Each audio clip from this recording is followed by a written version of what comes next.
Hello बच्चों, कैसे हैं? आशा करता हूँ कि आप लोग अच्छे होंगे और अच्छे से पढ़ाई कर रहे होंगे। तो चलते हैं, आज हम कक्षा 10 के आप लोगों को जो किताब में लगा हुआ सूरदास का जो पद है उसको हम उसकी व्याख्या करेंगे। तो आप लोग देरी ना करते हुए जल्दी से जुड़ जाइए और जो है देखते रहिए। और मैं यहाँ पे लिख दिया हूँ।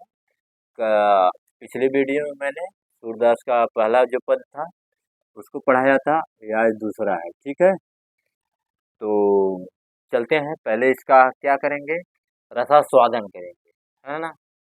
रसास्वादन कैसे? गाकर, मजा आएगा। आप लोग हमारे साथ इसको दोहराएंगे, ठीक है। तो चलो, ठीक करें, शुरू करें। तो चलते हैं। अब गति गति कुछ कहत नया, अब गति गति कुछ कहत नया, ज्यों गूगो मीठे फल को रस अंतर्गत ही भावे, ज्यों गूगो मीठे फल को रस अंतर्गत ही भावे, अब गति गति कुछ कहत नया,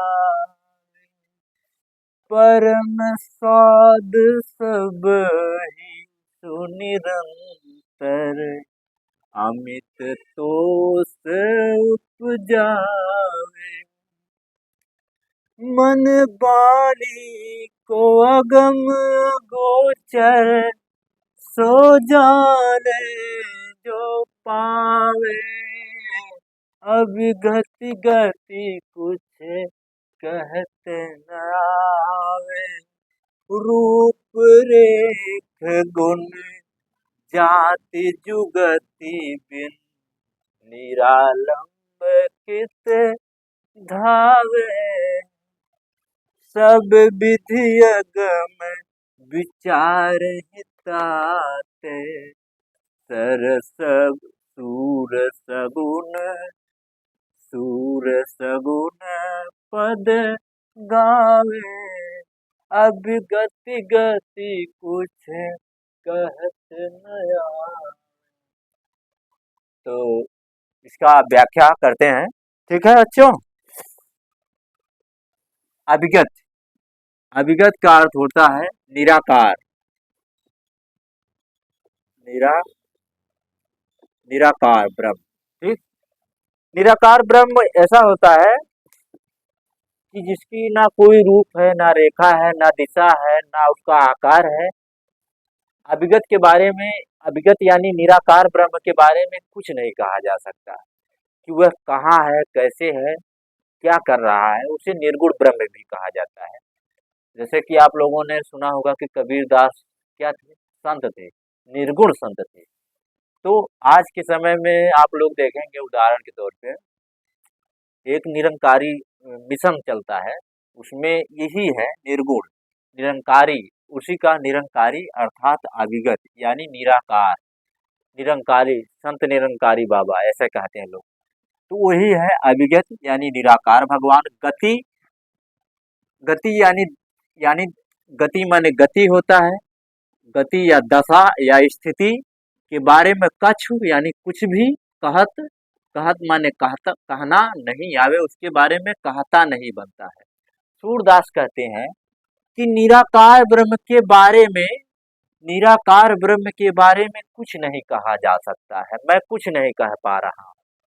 सूरदास का कहना है कि मैं निराकार ब्रह्म के बारे में कुछ नहीं कह नहीं सकता, क्योंकि क्या है कि वो सगुण भक्त का गान करते थे श्री कृष्ण का। तो अब अगली लाइन में उन्होंने क्या कहा है, ज्यों गूगो मीठे फल को रस, ज्यों गूगो मीठे फल को रस अंतर्गत ही भावे, जिस प्रकार सूरदास कह रहे हैं कि जिस प्रकार गूंगा व्यक्ति मीठा फल तो रस रस जो है रसास्वादन अपने अंदर तो कर लेता है, लेकिन अंतर्गत ही भाव है, लेकिन वह किसी को बता नहीं पाता। जैसे अकुलाहट वाली अवस्था होती है, उसकी अकुला जाता है, अगर कोई पूछता है कि कैसा स्वाद है तो वह बता नहीं पाता है। लेकिन वहीं अगर कोई गूंगा व्यक्ति नहीं है तो अगर उससे पूछा जाए तो वह बता देगा, तीता है, मीठा है, कैसा रस है, उसके स्वाद के बारे में, खट्टा है, मीठा है, जो भी हो बता सकता है। तो लेकिन अब सूरदास का कहना है कि परम स्वाद मतलब भगवान का स्वाद जो होता है, निर्गुण ब्रह्म का स्वाद, सब ही सुनिरंतर। निर्गुण ब्रह्म का स्वाद जो होता है, सब ही सुनिरंतर अमित तोष उपजावे। निर्गुण ब्रह्म का जो स्वाद होता है सब में, यानी हर मनुष्य में लगातार, सुनिरंतर, सु माने निरंतर यानी हमेशा, अमित माने बहुत, अमित माने बहुत, बहुत तोष माने आनंद, उपजावा माने फलित करता है। लेकिन जो निर्गुण ब्रह्म का स्वाद है, जैसे आप कहते हैं कि आज मैं खुश था, दुख था, तो जो खुशी वाला जो पल होता है निराकार ब्रह्म का ही स्वरूप है। वही कह रहे हैं कि सूरदास जी कि निर्गुण ब्रह्म का जो स्वाद है सब में लगातार निरंतर आनंद प्राप्त करवाता रहता है। अब चलते हैं अगली लाइन। मन बाड़ी को अगम अगोचर, सो जाने जो पावे। लेकिन मन और वाणी से जहां सूरदास आपको मतलब पढ़ने वाले पाठकों को सचेत करना चाहते हैं कि कहते हैं कि लेकिन वहां ये है कि ना मन वाणी से जहां अगम ना जाया जाए, अगम यानी ना जाया जा सके, ठीक है, ना जाया, जहां जाना अगम यानी जहां जाना कठिन हो, अगोचर जहां पहुंचना कठिन हो, जहां चर यानी चलना जो इंद्रियों से परे हो, सो जाने जो पावे। लेकिन उनका कहना है कि लेकिन कुछ ऐसे व्यक्ति भी हैं, जैसे सूरदास के पहले कबीरदास थे, रैदास थे और नामदेव थे, मलूक दास थे, इन्होंने निर्गुण भक्ति का जो है भाव किया, भजन किया था। तो लेकिन उन्होंने सूरदास ने कहा कि ये सब जो है पहले वाले निर्गुण जो निर्गुण का जो उपासक है वह उसका जो है आनंद पाता है, लेकिन यह सबके लिए कठिन है, यहाँ वहां जाना कठिन होता है, अगोचर है, वहां पहुंचना कठिन होता है। अगम माने जहां जाना कठिन हो, अगोचर मतलब वहां इंद्रियों इंद्रियों से जो परे हो, ठीक है। रूप रेख गुण जाति जुगति, बिन निरालंब कृत धावे। सूरदास कहते हैं कि सब प्रकार से उन्होंने सब प्रकार की युक्तियां कर ली, जो युक्तियां कर ली कि किस प्रकार सभी प्रकार की रूप, ना उसका निराकार ब्रह्म का ना तो कोई रूप है, ना रेखा है, मतलब जाने का ना तो कोई माध्यम है, ना कोई गुण है उसका, ना कोई जाति है, ना कोई युक्ति है यानी तरीका ना तो है। बिनु यानी बिना, निरालंब यानी बिना सहारा के कित धावे। निरालंब माने बिना सहारा के, निरालंब आलम्ब माने सहारा होता है, निरालंब माने बेसहारा। बिना सहारा के कित धावे, किस धावे माने दौड़ना, धावे माने दौड़ना, बिना सहारा के किस ओर दौड़ा जाए, अर्थात वहां पहुंचना कठिन है, जिसका ना तो कोई रूप है, ना रेखा है, ना तो गुण है, ना तो जाति है, ना कोई युक्ति है पाने का, उस किस किस आधार पर उसको किस मार्ग पे दौड़ा जाए। इस प्रकार सब विद्यग में विचार हिताते, सूर सगुन पद गावे, अब गति गति कुछ कहत न जावे। इस प्रकार सूरदास कहते हैं सभी विधियों को विचार कर, जहां आगम यानी जहां जाना कठिन है, सभी विधियों को विचार कर, सूरदास कहते हैं ताते माने उस श्री कृष्ण के, साक्षात श्री कृष्ण के सूरदास क्या करते हैं, सूरदास सगुण पद का गान, गावे माने गान करते हैं। तो इस प्रकार अभिगत गत कुछ कहत न आवे, निराकार ब्रह्म के बारे में कुछ नहीं कहा जा सकता है।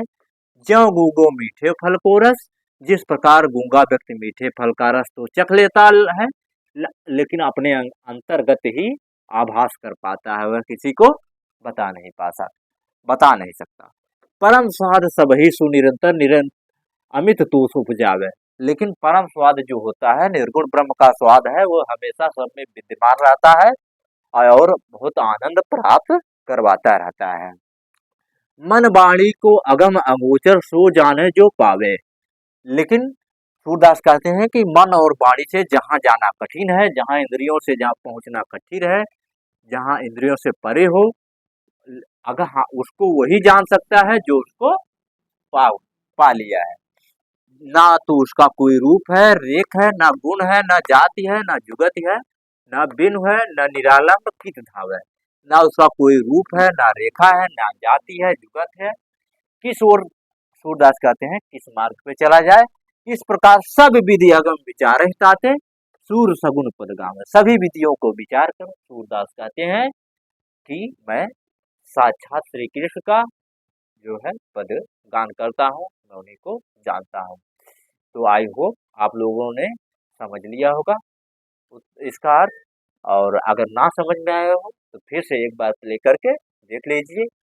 अगर और भी कुछ त्रुटियां रह गई हों तो उसको आप लोग कमेंट करिए, और हंसते खेलते पढ़ते रहिए, ज़्यादा बोझ मत लीजिए, हम है ना, टेंशन नहीं लेने का। चलो ठीक है, धन्यवाद।